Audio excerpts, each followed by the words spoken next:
Միակն է եղել, որ հանդիպել է հայկական հարցով զբաղվող Տիկին Կարմեն Օսորմոյին, ով այստեղ եկել է, որ պետք է հանդիպեր նաև Տիկինի Նայիմ Պայթյունից անհետ կորածի, եւ ես չեմ խոսել այն մասին, թե ինչ է քննարկվել իրենց հանդիպման ժամանակ, բայց ես հիմա կխնդրեմ ձեզ, հարգելի Տաթևիկ, մանրամասնեք, թե ինչ է քննարկել այդ կարևոր անձի հետ, որովհետև իրենք ոչ միայն հետաքրքրված են այս հարցով, ասացի, իրենք նաև դրամաշնոր են տվել, որ այստեղ այդ գործը արվի։ Ես կխնդրեմ, հարգելի ծնողներ, դուք էլ ուշադիր լսեք, թե ինչ է խոսել։ Այդ կառույցը միակ կառույցն է, ով հնարավորություն ունի Բաքվի բանտեր մտնելու։ Հիմա խնդրեմ, Տիկին Տաթևիկ։ Ուրեմն, ինչպես արդեն տեղեկացրել էի, մոտ 2 շաբաթ առաջ հանդիպել եմ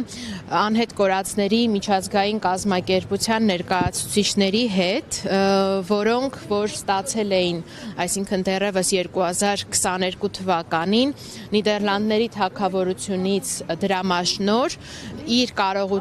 իրենց կարողությունների սահմաններում իրականացնելու հետազոտություն Հայաստանի եւ Ադրբեջանի հակամարտության ընթացքում անհետ կորածների խնդիրների պարզաբանման ու ճակատագրերի պարզման ուղղությամբ եւ իրենք կարել էին շատ ծավալուն հետազոտություն, որի արդյունքները 23 թվականի դեկտեմբերին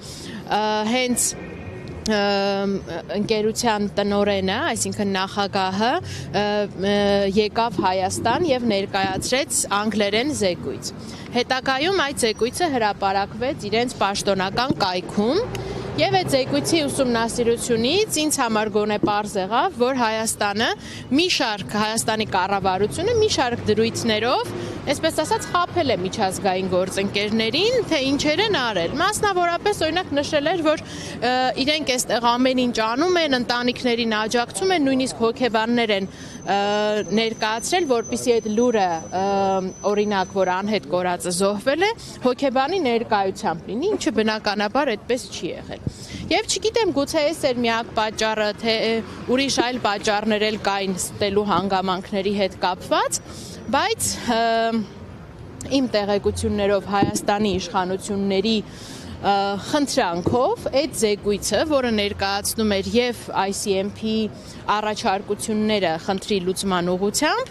ICMP պաշտոնական կայքից հեռացվել է։ Եվ այս պարագայում մտահոգությունը, ես իհարկե այս ամեն ինչը որ բարձրաձայնում եմ, բնականաբար ICMP-ի հետ հանդիպման արդյունքներով են եւ այսինքն այն ինչ պահը որ խորհրդապահական էր պահելով, այն ինչը որ համաձայնեցված էր բարձրաձայնելով եւ չեմ թաքցնի իրենց մտահոգությունը, որ իրանք այլևս ասում են, եթե նախկինում մեր մտահոգությունը հիմնականում Ադրբեջանն էր, որ կարող է խոչընդոտել անհետ կորածների ճակատագրի պարզմանը, ապա հիմա հասկանում ենք, որ նաեւ խոչընդոտում է Հայաստանի Հանրապետությունը։ Եվ մի կարևոր հանգամանք էլ եւս, որ սրա մասին բազմիցս խոսել եմ, ուրեմն Հայաստանի իշխանությունները փորձելու համար ցույց տալ, որ իբրև թե այն բոլոր ԴՆԹ փորձաքննությունները, որոնք արվել են Հայաստանում ճշմարիտ են, մանիպուլատիվ հնարքով այն մարմինների եւ մասունքների առնչությամբ, որոնք ըստ իրենց համընկնում ունեն Հայաստանում, հայտնել է ծնողներին, որ դրանք եւս հաստատվում են ICMP լաբորատորիայում կատարված փորձաքննությամբ։ Մինչդեռ իրականում ինչ է տեղի ունեցել։ ICMP-ին փոխանցվել են բացառապես այն մասունքները, այն նմուշները, որոնք Հայաստանում դժվարություն է առաջացել պրոֆիլավորում իրականացնելու։ Այսինքն Հայաստանի սահմաններից դուրս չի տեղի ունեցել անկախ եւ լրիվ փորձաքննություն, որը կհավաստեր, որ այն փորձաքննությունը, այն նույնականացումը, որը տեղի է ունեցել Հայաստանում, ճշմարիտ է։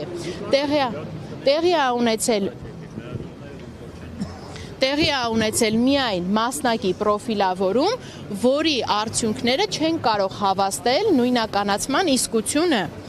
Սա էր թերևս այդ պատճառներից մեկը, որ Հայաստանի իշխանությունները փորձելով վկայակոչել ICMP հեղինակավոր անունը, փորձել են ծնողների մոտ տպավորություն ստեղծել, որ իրենց արած փորձաքննությունների արդյունքները ճշմարիտ են, եկեք համակերպվեք իրականության հետ։ Տիկին Սողոյան, երբ որ դուք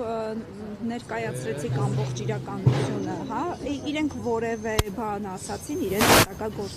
հետ կապված եւ կապը դուք պահում եք։ Իհարկե պահում ենք, մենք պայմանավորվածություն ունենք մշտապես փոխանցելու տեղեկատվությունը, իրանք ի գիտություն են ընդունում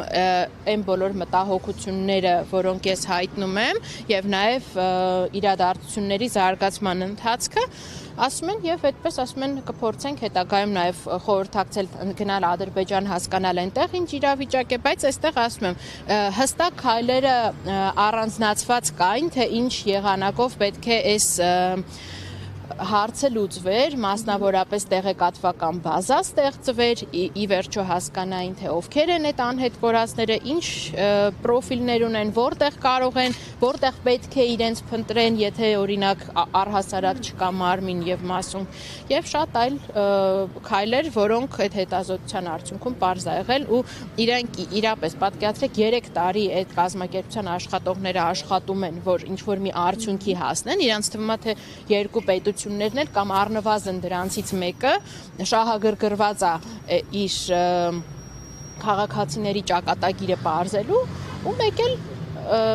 կանգնացնում են process-ը, ինչպես պիտի լիներ իրենց վերաբերմունքը։